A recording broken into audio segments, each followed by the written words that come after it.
Communities, nations, and nation states. At the simplest level, the nation is a sort of large-scale community. Simple शब्दों में कहा जाए तो nation क्या है? एक बहुत बड़ी कम्युनिटी है. It is a community of community.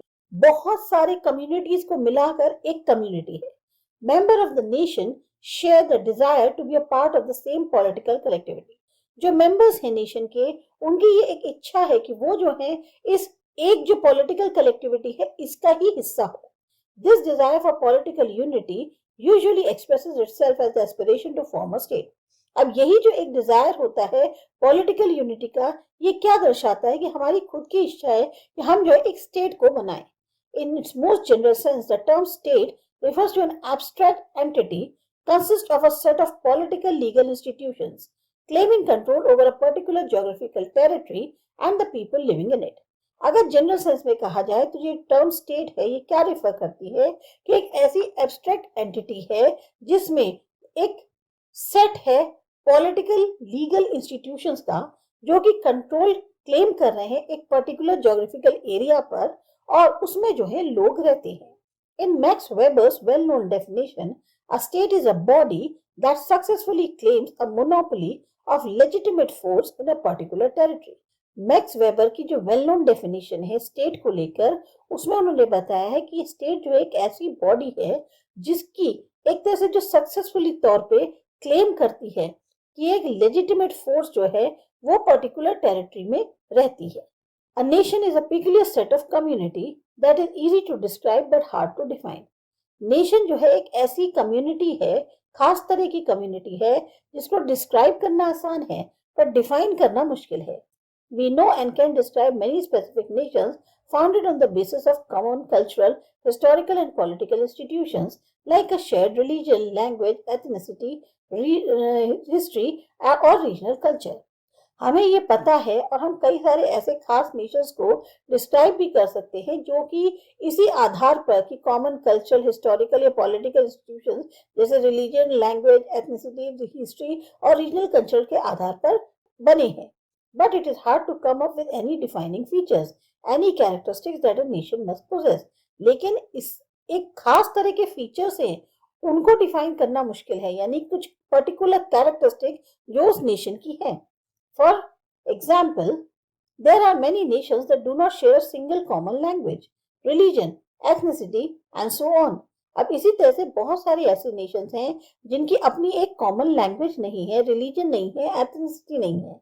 On the other hand, there are many languages, religions और ethnicities that are shared across nations. बल्कि देखा जाए तो बहुत सारी भाषाएं हैं, बहुत सारे धर्म हैं, बहुत सारी जाति हैं पर्टिकुलर जो कि पूरे नेशन में फैली हुई हैं. But this does not lead to the formation of a single unified nation or say all English speakers or all of Buddhists. पर हम इससे ये नहीं कह सकते कि ये एक सिंगल यूनिफाइड नेशन है, उसकी फॉर्मेशन है जैसे कह ये सारे इंग्लिश बोलने वाले हैं या सारे के सारे ही बुद्धिस्ट हैं, हम ये नहीं कह सकते.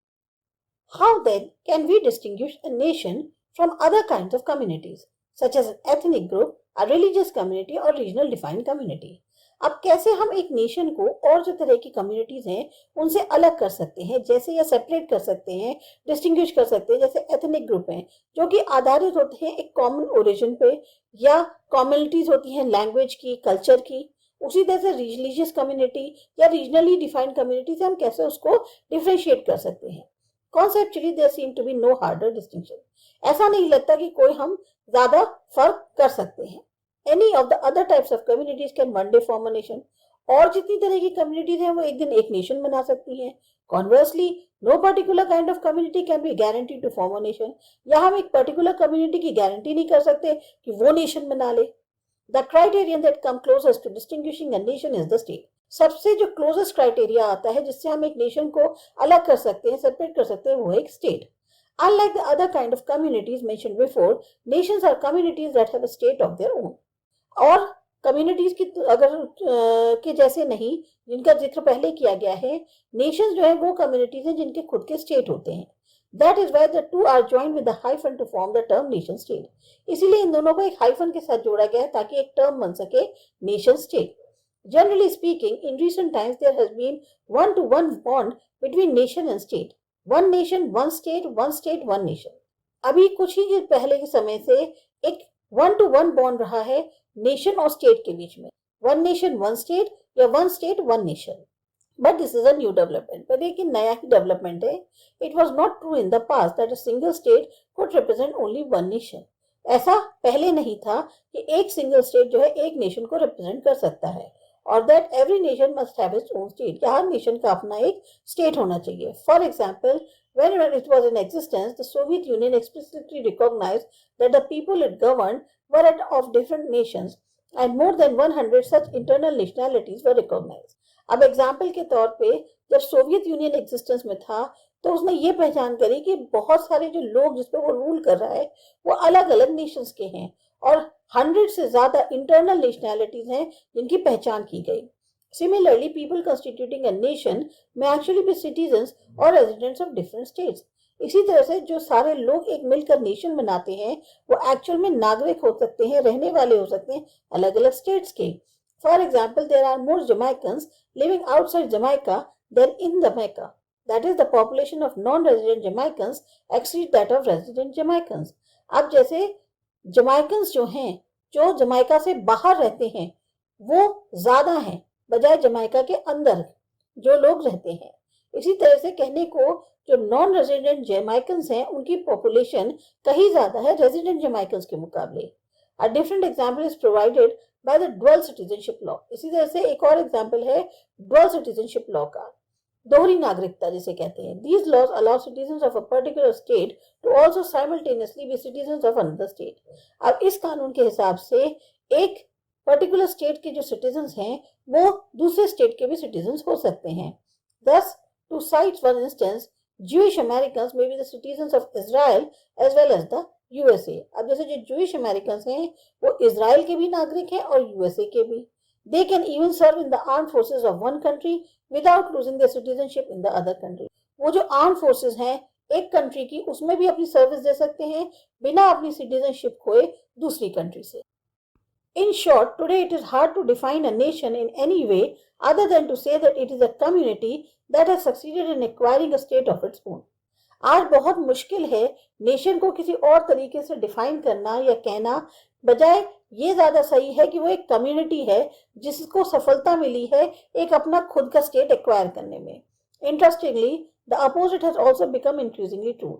इसका विपरीत जो है वो भी काफी हद तक सच हुए है। Just as would be or aspiring nationalities are now more and more likely to work towards forming a state, existing states are also finding it more and more necessary to claim that they represent a nation. जैसे जो aspiring nationalities हैं या जो होने वाली nationalities हैं अब वो ज्यादा से ज्यादा उस चीज पे काम कर रही हैं कि वो एक स्टेट बना सके, वही जो एग्जिस्टिंग स्टेट्स हैं वो भी जो हैं ज्यादा से ज्यादा ये चाह रहे हैं या जरूरत लग रही है इस चीज को क्लेम करने की कि वो सब मिलकर एक नेशन रिप्रेजेंट करते हैं। One of the characteristic features of the modern era, recalled from the discussion of the modernity from chapter 4 of your class 11th textbook, Understanding Society, is the establishment of democracy and nationalism as dominant sources of political legitimacy. अब जो एक characteristic feature है modern era का वो ये है कि democracy की और नेशनलिज्म का establish होना एक dominant source के तौर पर जो political वैधता है उसके लिए।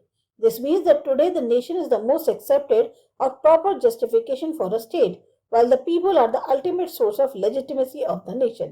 इसका मतलब ये हुआ कि आज की डेट में जो नेशन है उसे एक्सेप्ट किया जाता है या पूरे तौर से उसको जस्टिफाई किया जाता है एक स्टेट के तौर पे, जबकि जो लोग हैं वो मेन सोर्स माने जाते हैं लेजिटिमेसी का किसी भी नेशन के अंदर।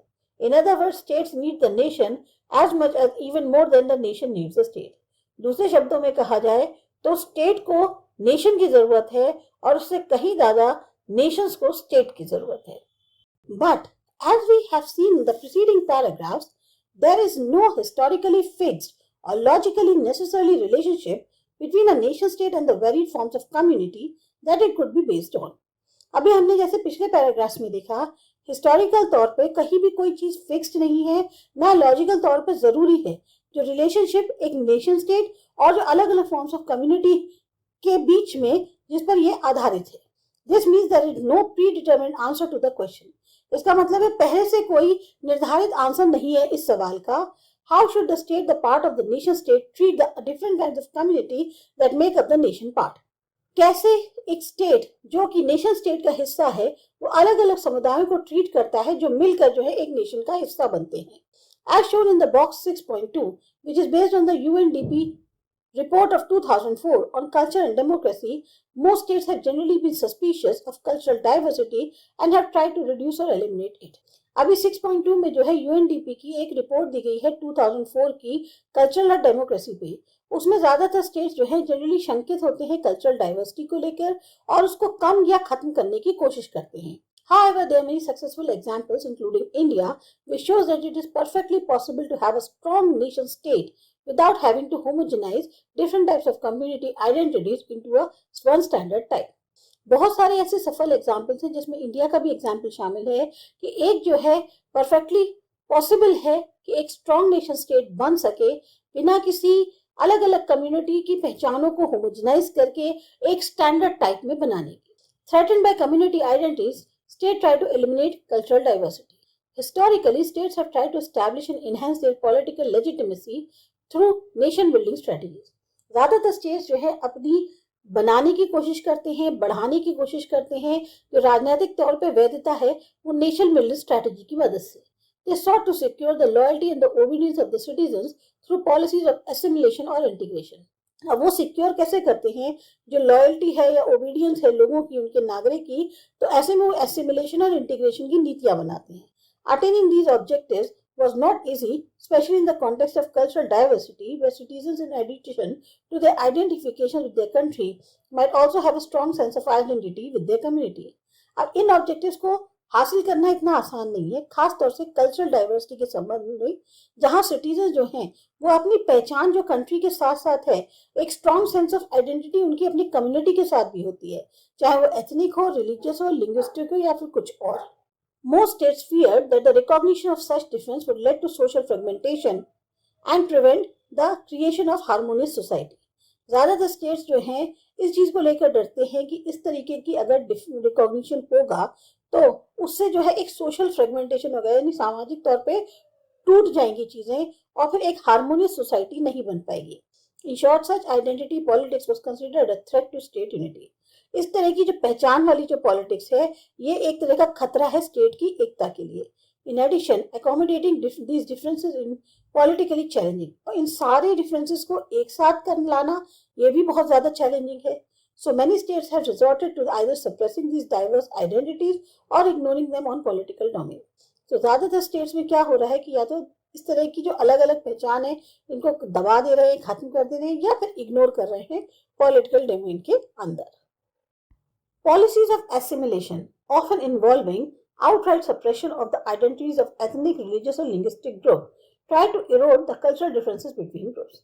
अब ये जो नीतियां होती हैं एसिमिलेशन की, यानी समावेश की जो नीतियां होती हैं, इसमें क्या होता है, जो एथनिक, रिलीजियस या लिंग्विस्टिक ग्रुप्स की आइडेंटिटीज हैं, पहचान है, उनको एक तरह से सप्रेस करना, उनको दबाना या इरोड कर देना, खत्म कर देना जो कल्चरल डिफरेंसेस हैं इन ग्रुप्स के बीच में.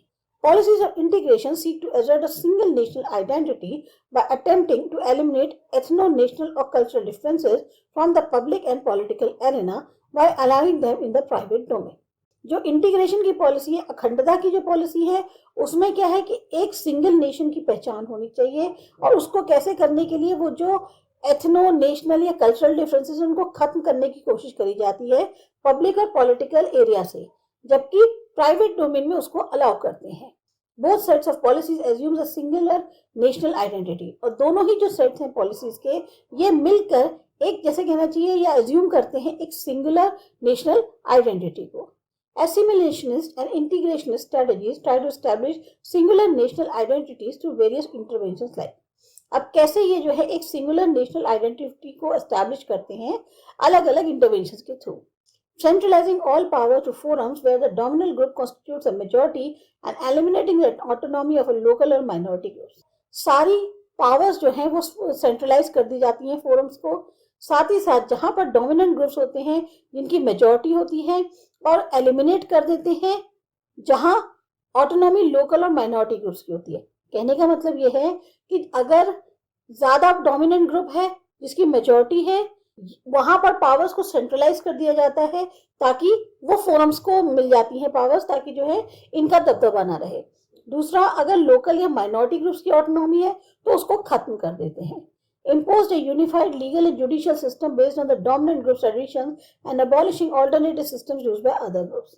अब एक यूनिफाइड लीगल और जुडिशियल सिस्टम उसको लागू करते हैं जो कि डोमिनेंट ग्रुप्स के ट्रेडिशंस पर आधारित होता है, और जो अल्टरनेटिव सिस्टम्स होते हैं बाकी ग्रुप्स के द्वारा जो इस्तेमाल किए जाते हैं उन्हें खत्म कर दिया जाता है। Adopting a dominant group's language as the only official national language and making its use as mandatory in all public institutions.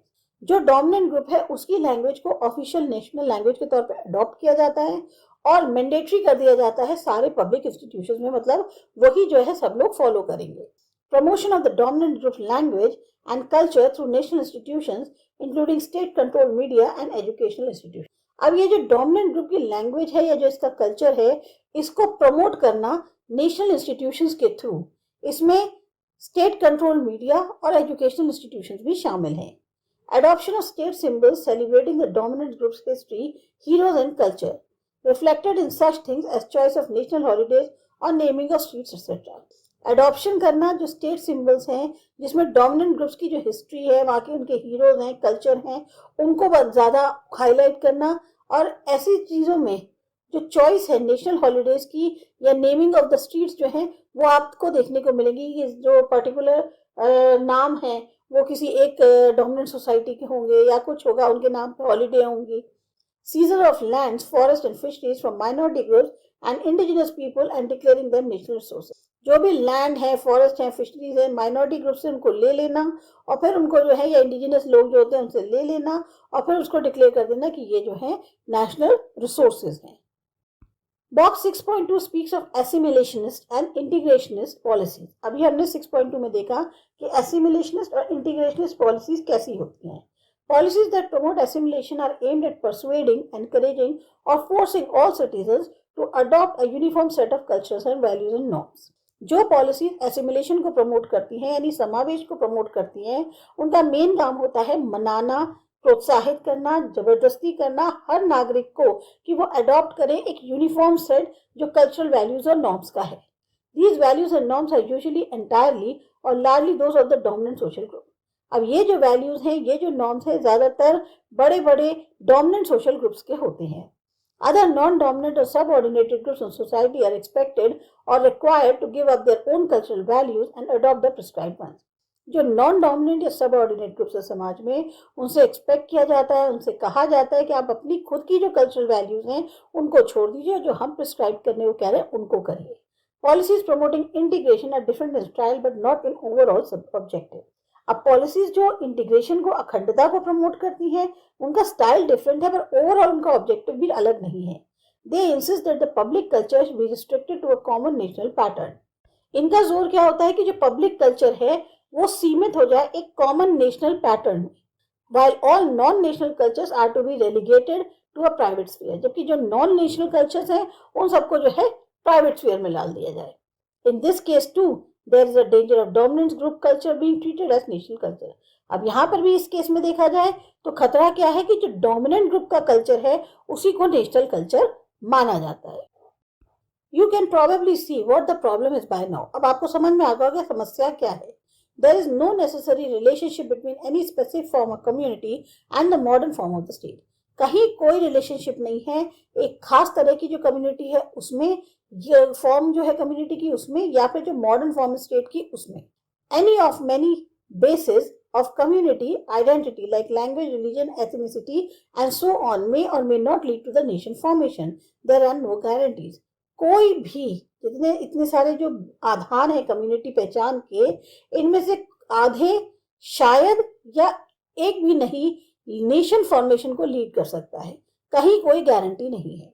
But because community identities can act as the basis for national formation, already existing states see all forms of community identity as dangerous rival. अब क्योंकि ये जो community identity है ये एक आधार बन सकती है नेशन के फॉर्मेशन का, इसकी वजह से जितने भी एग्जिस्टिंग स्टेट्स हैं वो हर तरह की कम्युनिटी की आइडेंटिटी को अपने लिए एक डेंजरस राइवल मानते हैं।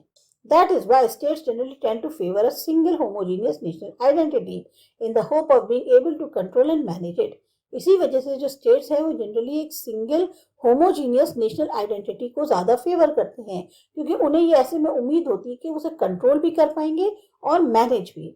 However, suppressing cultural diversity can be very costly in terms of the alienation of the minority or subordinate communities whose culture is treated as non-national. अगर आप कल्चरल डाइवर्सिटी को दबा रहे हैं तो इसमें आपको सबसे ज्यादा किन लोगों पे प्रॉब्लम आएगी?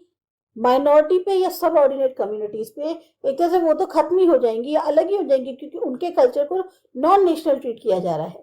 Moreover, the very act of suppression can provoke the opposite effect of intensifying community identity.